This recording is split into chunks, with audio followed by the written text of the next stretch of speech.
नमस्कार आदाब। आइए रूप कराते हैं सबसे बड़ी सबसे अहम खबर। हम आपको बता दें, जनपद मुजफ्फरनगर पश्चिम उत्तर प्रदेश का अति महत्वपूर्ण जनपद है मुजफ्फरनगर, और यहाँ पर अब हिंदू समुदाय के लिए ख़ास तौर से गंगा में आस्था रखने वालों के लिए बड़ी सौगात लेकर आ रहे हैं उत्तर प्रदेश के मुख्यमंत्री योगी आदित्यनाथ। 22 जुलाई को बहुत बड़ी सौगात मिल सकती है जनपद मुजफ्फरनगर को। शुक तीर्थ के अंदर गंगा की अविरल धारा प्रवाहित की जाएगी। ये बड़ा प्रोजेक्ट 30-35 वर्ष है जिसकी तैयारी थी, मांग थी, उस अब साकार किया जाएगा। आज इस बाबत राज्य मंत्री कपिल देव अग्रवाल ने प्रेस कॉन्फ्रेंस का आयोजन किया, वरिष्ठ पत्रकारों से मुखातिब हुए और उन्होंने इसकी जानकारी दी। इसके साथ साथ डॉक्टर वीरपाल निरवाल जो कि ज़िला पंचायत के अध्यक्ष हैं वो भी यहाँ पर मौजूद थे, और जो भारतीय जनता पार्टी के ज़िला अध्यक्ष हैं वो भी यहाँ पर मौजूद थे। सब ने बताया है कि किस तरह से जो संतों की मांग, जो भाजपा कार्यकर्ताओं की मांग तथा हिंदू समाज की मांग चली आ रही थी वो अब पूरी होने जा रही है। बहरहाल आइए सीधा जान लेते हैं उत्तर प्रदेश के राज्य मंत्री कपिल देव अग्रवाल ने चीफ एडिटर आरिफ शीश बहली से विशेष वार्ता करते हुए क्या दी जानकारी, सुने उन्हीं की ज़बानी।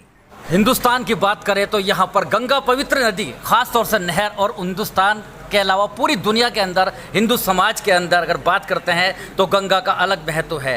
गंगा जब उत्तराखंड थे, हरिद्वार लोग जाते थे, उत्तराखंड अलग हुआ, उत्तर प्रदेश अलग हुआ। अब जनपद मुजफ्फरनगर की बात करते हैं तो शुक तीर्थ पूरी तरह से पर्यटन स्थल और पौराणिक, क्योंकि यहाँ पर शुक तीर्थ है, वहाँ की अलग मान्यता है।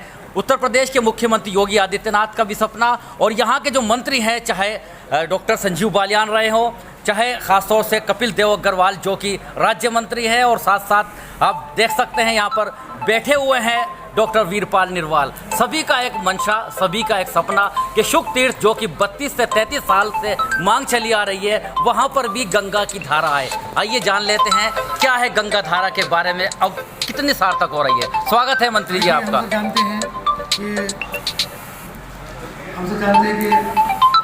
शुक तीर्थ एक पवित्र स्थान है।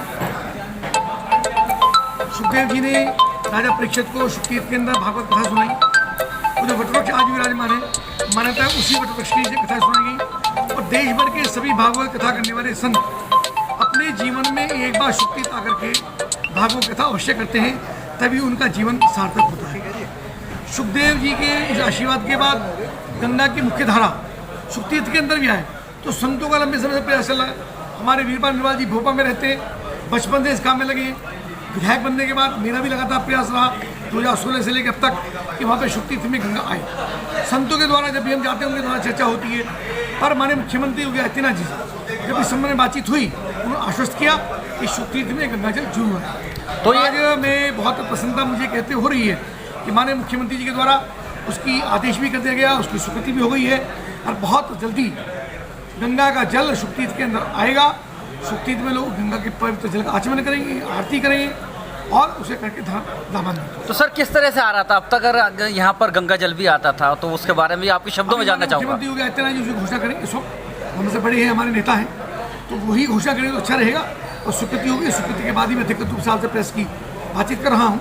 बहुत जल्दी मुख्यमंत्री आगमन का कार्यक्रम है, और सब आकर के कैसे कैसे वो उसकी योजना बनी, कितना उन्हें परिश्रम लगा, कितना पैसा खर्च हुआ, ये योजना मुख्यमंत्री अपने मुंह से, अपनी वाणी से आकर जल्दी रखना। बहुत बहुत धन्यवाद। भी आपने सुना, आपने देखा, खासतौर से राज्य मंत्री डॉक्टर कपिल देव अग्रवाल जी मेरे साथ सीधा जुड़ रहे थे, और डॉक्टर वीरपाल निरवाल भी यहाँ पर थे। सबसे बड़ी बात यही है, जिला अध्यक्ष यहाँ पर मौजूद है, और भारतीय जनता पार्टी का सपना है, उनके हर कार्यकर्ता का सपना है कि हर हाल में अब शुक तीर्थ के अंदर गंगा की धारा पहुँचे। और आज खासतौर से देख सकते हैं कि एक मीडिया सेमिनार उन्होंने बुलाए थे, वरिष्ठ पत्रकारों के साथ उनकी बात थी, लेकिन अब सिर्फ इंतज़ार है। मुख्यमंत्री उत्तर प्रदेश के योगी आदित्यनाथ जल्दी पहुंचेंगे उत्तर प्रदेश के अंदर, शुक्रताल के अंदर होंगे, और बहुत बड़ी सौगात उत्तर प्रदेश खासतौर से जनपद मुजफ्फरनगर को देकर जा रहे हैं। तब तक बने रहिएगा मेरे साथ। आरिफ शीश बहली, चीफ एडिटर बार और bench, and news in today Lucknow Muzaffarnagar.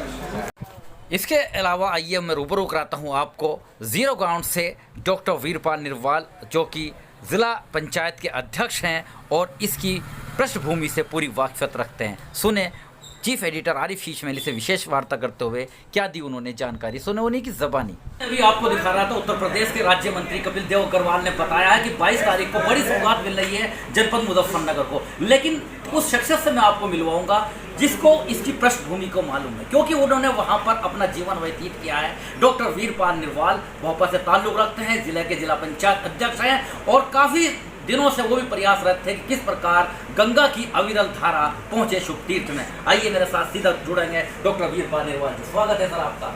आपने बहुत कुछ देखा है, आपने की बड़ी मांग थी क्योंकि आप वहाँ से ताल्लुक रखते हैं, क्या टेक्निकल बात है अपने शब्दों में बताइए। जब मैं राजनीति में भी नहीं था तभी से मैं प्रयास करता आ रहा हूँ शुभ तीर्थ के लिए, क्योंकि जनपद का एकमात्र तीर्थ स्थल है और हरिद्वार के बाद अगर गढ़मुक्तेश्वर को देखें तो बीच में एकमात्र शुभ तीर्थ है कि ऐसा स्थान है जिसका एक अपना पौराणिक महत्व है। 5500 वर्ष पुराना इसका इतिहास है और देश के अन्य प्रदेशों से लोग यहाँ पर लाभ कमाने आते हैं। लेकिन कभी पहले 60-70 वर्ष पहले गंगा यहाँ पर बहा करती थी, उसके बाद में मार्ग अवरुद्ध हुआ और हम लोग लगातार प्रयास करते आ रहे हैं कि माँ गंगा की एक छोटी सी धार जो सोलानी और बाण गंगा यहाँ पर बहती हैं उसमें मिला दी जाए ताकि यहाँ पर उसका नाम कैसे विलुप्त हो गई थी ये? पहले तो आई ना कुछ दिनों की, बहुत पहले जब गंगा जी यहाँ चलन छोड़कर सुखदेव के जाया करती थी, उसके बाद में एक इधर गंगा जी और इसके जो हमारा ये स्थान शुभ तीर्थ है इसके बीच में एक बंधा बना दिया गया। तो उस बंधा बनाने से जो गंगा जी का फोटो जो गंगा जी की धारा थी वो गंगा जी में विलुप्त हो गई, उधर से सीधी चली गई और शुभ तीर्थ में जो गंगा की धारा है जो आया करती थी वो गंगा की धारा आना बंद हो गया। उसके बाद में बीच में लोगों ने उस जमीन पर अपनी खेती करनी शुरू कर दी। तो फिर हमने प्रयास शुरू किए और 3 जगह से हमने प्रयास शुरू किए।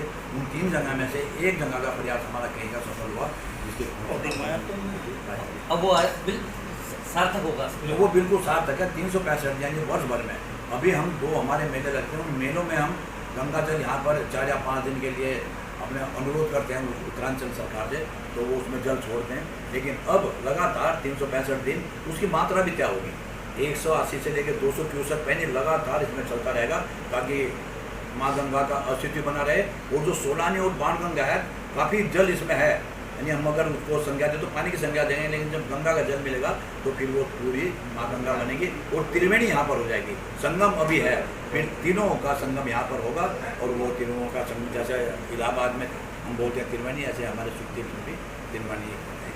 बहुत बहुत धन्यवाद। अभी आपने सुना, अभी आपने देखा डॉक्टर वीरपाल निरवाल मेरे साथ सीधा जुड़ रहे थे। बहुत बड़ी बात उन्होंने बताई है कि जिस तरह से इलाहाबाद के अंदर गंगा जमुना सरस्वती का संगम है, अब शुभ तीर्थ के अंदर भी तीनों नदियों का संगम होगा और ये एक बड़ा पौराणिक तीर्थ होगा। बने रहेगा मेरे साथ आरिफ शीश मेली, चीफ एडिटर बार और bench, news in today Lucknow Muzaffarnagar. देखते रहिएगा अपना पसंदीदा चैनल बार और बेंच लाइव न्यूज़ चैनल।